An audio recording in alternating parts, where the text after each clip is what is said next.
Hey guys, Wendy with News Force. Take a look at this. All right, I'm showing you this because I want you guys to notice something farther past the article. Yes, the video is important, what they're saying for sure.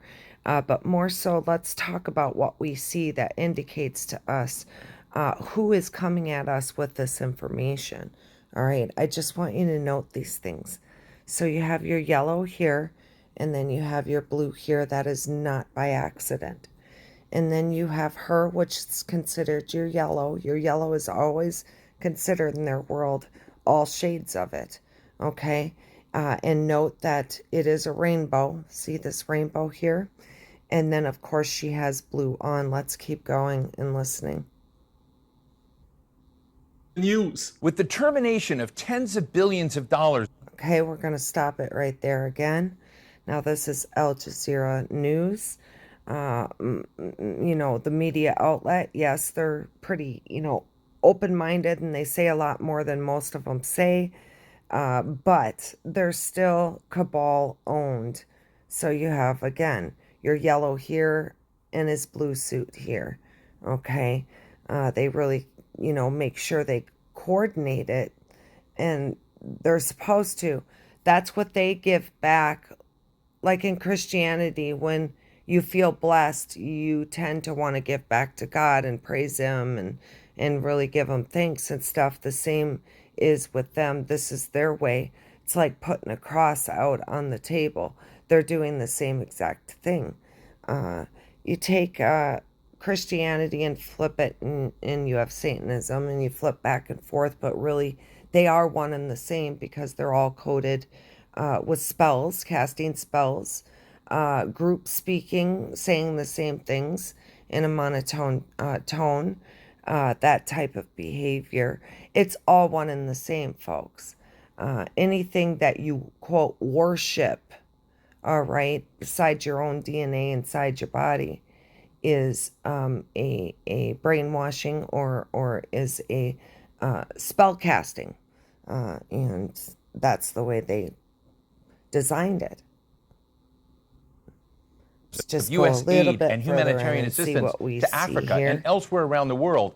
Is this going to create waves of tragedy? Today we're talking with Ambassador Adikana Chihombori Kwao, a medical doctor and representative of the African Union to the United States. Ambassador, it is terrific to have you with me in stage here in studio. And let me just ask you, how is Africa feeling this moment? Do you see this as a story of tragedy, or is there something else that we need to be looking at? I think there's something else we need to be looking at. We need to understand the real reason why USAID is in Africa. Tell us. And not just USAID, but other NGOs. You look at DFID, which is the British equivalent, and many other smaller ones.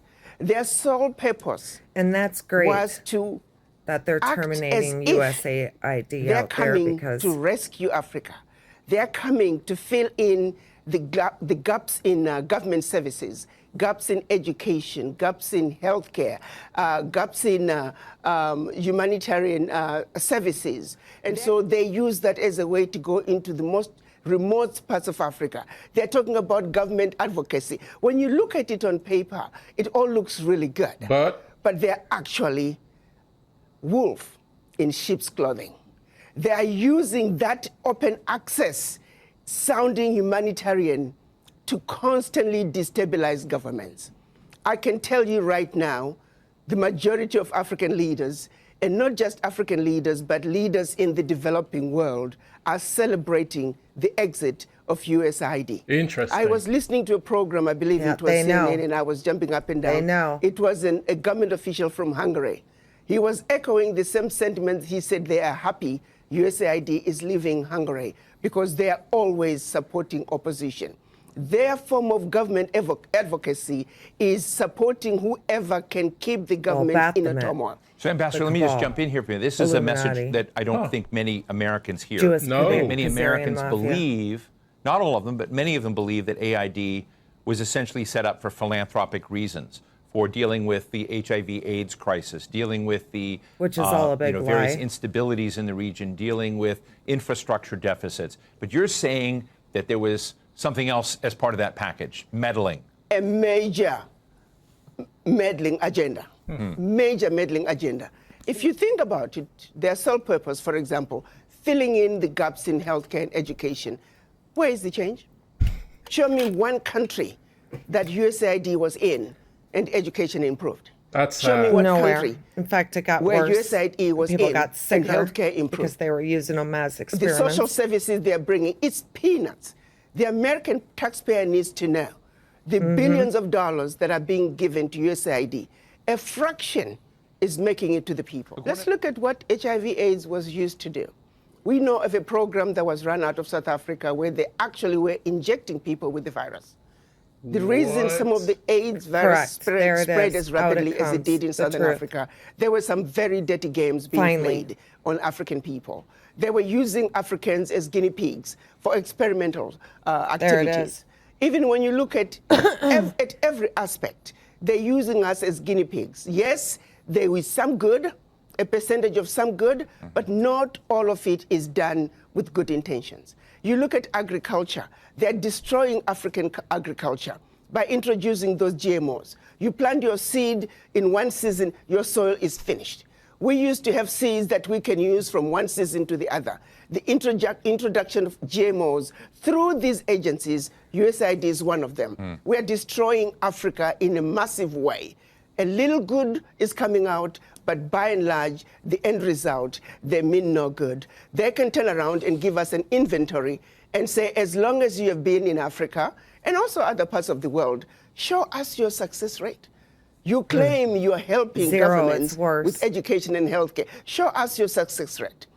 But I also turn around and say, African governments, why do you need this little aid to assist you in providing proper healthcare, proper education? The average African government can afford to provide those services for their people. Gets stolen too, and they're I happen doing to have the many, same many thing. friends that work for USAID, both in the field but also in Washington. And I have to tell you, I know that they believe that they're doing good, that they're trying to move the needle for those that are in desperate situation and desperate conditions. This is what to do if you're stuck in conditions. Let's be realistic here. Let's not talk about peanuts. Africa does not need the aid. What we need is for those who are exploiting Africa to stop. Do they really need the peanuts that are coming in as aid? What is really going out? If I may use the example of what happened in Niger when the government decided they were going to take over the mining of their uranium. The French companies that were mining the uranium were paying the government 80 cents a kilo for the uranium. And then turning around and selling the uranium to the rest of the world at 200 euros a kilo. So that one move from the Nigerian government to say we are now going to take ownership of our own uranium, they went from realizing about $1 billion in uranium resources to over 300 billion a year. Do you realize what I'm talking about? That's amazing. No amount of NGO could bring that kind of money. And this is only one mineral. Now imagine the country taking inventory of all their minerals and benefiting from their natural resources like the rest of the countries in the Western world. President Trump is not known to care much about Africa. His comments about USAID have had nothing to do with Africa. They've had to do with downsizing the scale of government and the perception of corruption and policies that are not consistent with his own.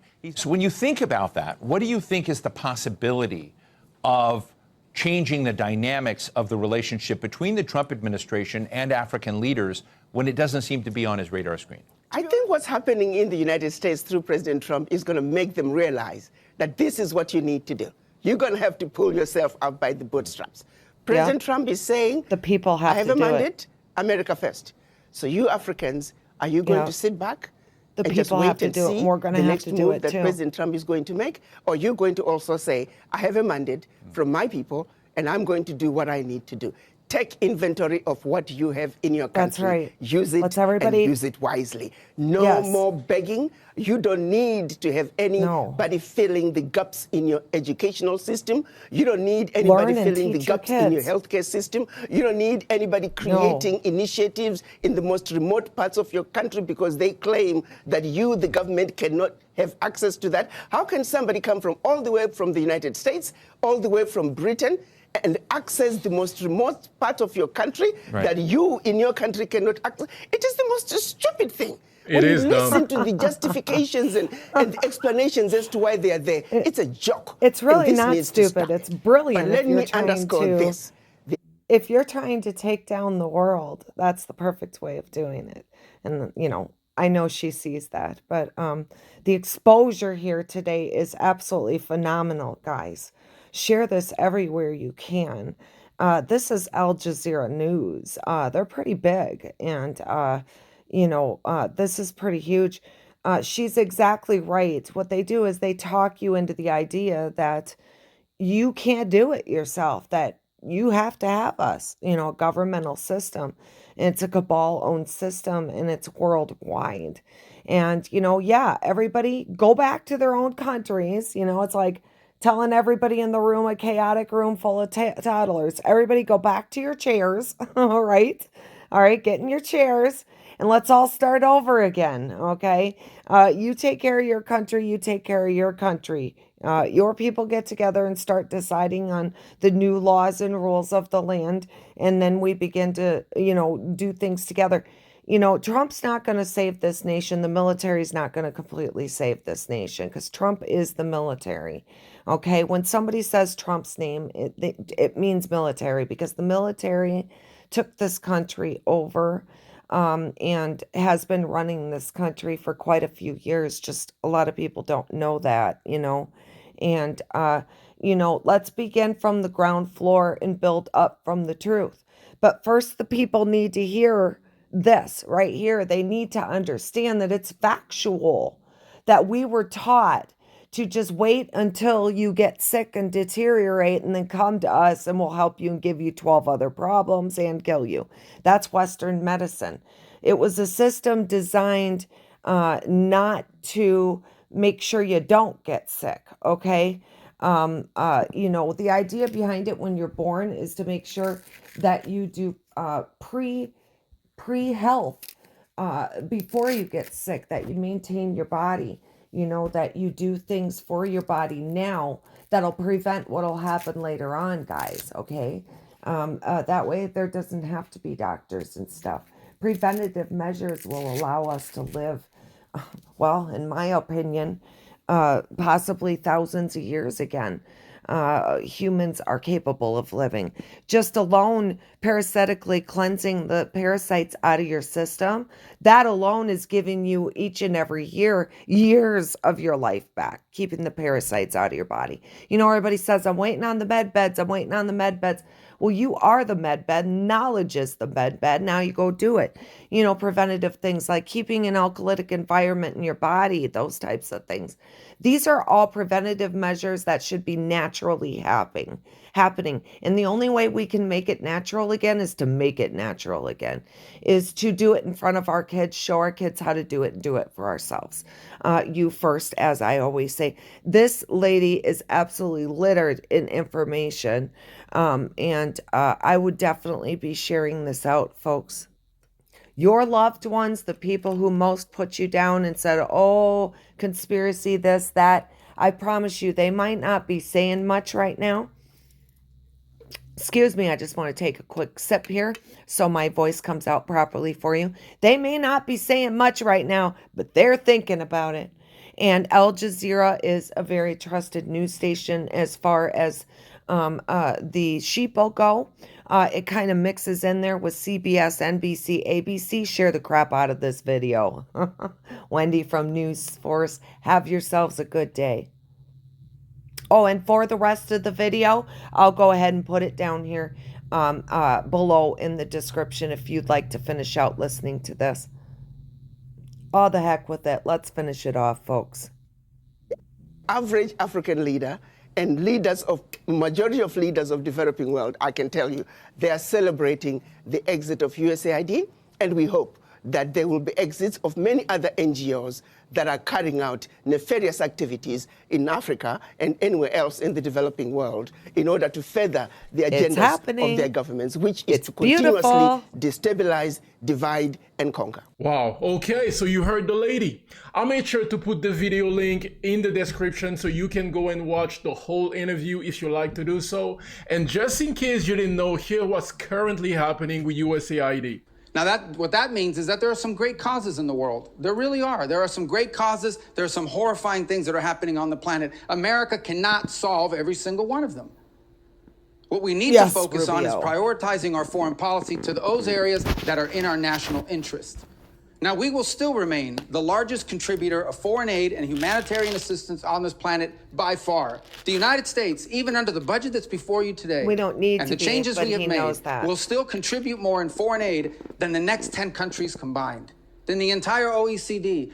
The next closest country is not China, it's Germany, and it's way behind us, even now. But that foreign aid has to be geared towards our national interest. We need to design a State Department that delivers on that. Meaning we canceled a bunch Israel, of contracts in USAID. Some were stupid and outrageous. Others didn't serve the national interest, and others we kept. And we are folding it under the Department of State. And you know why? Because we want it to be part of the toolbox of foreign policy, not a standalone. It is not charity. Foreign aid is not charity. It is designed to further the national interest of the United States. So we will do humanitarian assistance, we will do food assistance, we will do developmental assistance, and we will do security assistance, but we will do it driven by our embassies and our regional bureaus. Because what those issues mean look very different in Guatemala than they may in Chad, or in Kenya, or in some other part of the world in the Indo-Pacific. God bless Secretary Rubio. That's just common sense. Because what do you mean American taxpayers are sending $20 million for Sesame Street in Iraq? That's ridiculous. What do you mean American taxpayers are sending millions of dollars for LGBTQ inclusion in Serbia? Makes no sense. You let me know what you think about this in the comment section. God bless you and your family. God bless this lady for this interview. Catch you on the next one. So yeah, USAID, anything 3-letter, 4-letter agencies, they were all built and they continue to stack compartment after compartment with 3-letter, 4-letter agencies, registering them and just collecting your dollars. If they came up with something across the street that the grass needed to be picked, somebody would put a name behind it and start collecting governmental funds. It was almost all stolen from. The military was so big because of the supply of money it could give. That was all being stolen. Our military does not need to be as big as it is. And all of these agencies were stealing. That's why the problems were never solved. Did you ever hear in the middle of the night, you get up to grab some water or something like that, and you would hear in the background during the 80s and 90s, the poor me, sad stuff with the poor black boy sitting there in the middle of the street with no food or shoes, eating mud, all skinny and stuff like that. Those were all baited. That was all ways to collect funds that rightfully were not theirs and just steal from the system. And I do agree with her, and I'm very proud of her for getting up and speaking the truth. We think it's still dangerous. What people don't recognize is that the movie per se, in other words, what we're introducing to the public, the truth behind what is happening actually already has been taken care of. The deep state has been brought down enough for us to tell the truth and for our lives not to be at risk. So for the most part, all the journalists can feel safe, and you can feel safe in sharing things out. Nobody's going to come and beat down your door and throw you in some prison.